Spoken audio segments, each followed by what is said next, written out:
You are listening to part 26 of the podcast series, How Successful People Think. Strategic thinking prompts you to ask the right questions. One of the ways to break down complex or difficult issues is to ask questions. Strategic thinking forces you through this process. For example, listen to the following questions developed by my friend Bob Beal, the author of Master Planning. Direction. What should we do next, and why? Organization. Who is responsible for what? Who is responsible for whom? Do we have the right people in the right places? Cash. What is our projected expense? Can we afford it? How can we afford it? Tracking. Are we on target? Overall evaluation. Are we achieving the quality we expect and demand of ourselves? Refinement. How can we be more effective and more efficient, moving toward the ideal? These may not be the only questions you need to ask to begin formulating a strategic plan, but they are certainly a good start. Strategic thinking prompts customization. General George S. Patton once observed, "Successful generals make plans to fit circumstances, but do not try to create circumstances to fit plans."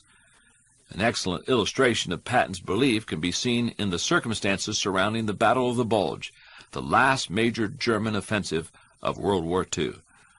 On December 19, 1945, Patton, commanding General Dwight D. Eisenhower, and Generals Bradley and Devers met in Verdun to discuss how to combat the German counteroffensive.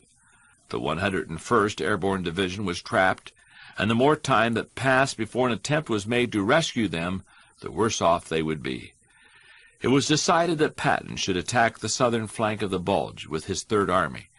Patton had 3 divisions at his disposal and had calculated that he would be ready to stage his offensive in 4 days. Patton recalled, "General Eisenhower stated that I should wait until I got at least 6 divisions. I told him that in my opinion a prompt attack with 3 was better than waiting for 6, particularly when I did not know where I could get the other 3. Eisenhower agreed to allow Patton to attack, which he did 1 day ahead of schedule. As a result, the German forces were contained. Their counteroffensive was defeated, and the war came to an end earlier than it would have otherwise." All good strategic thinkers try to match the strategy specifically with the problem, because strategy isn't a one-size-fits-all proposition.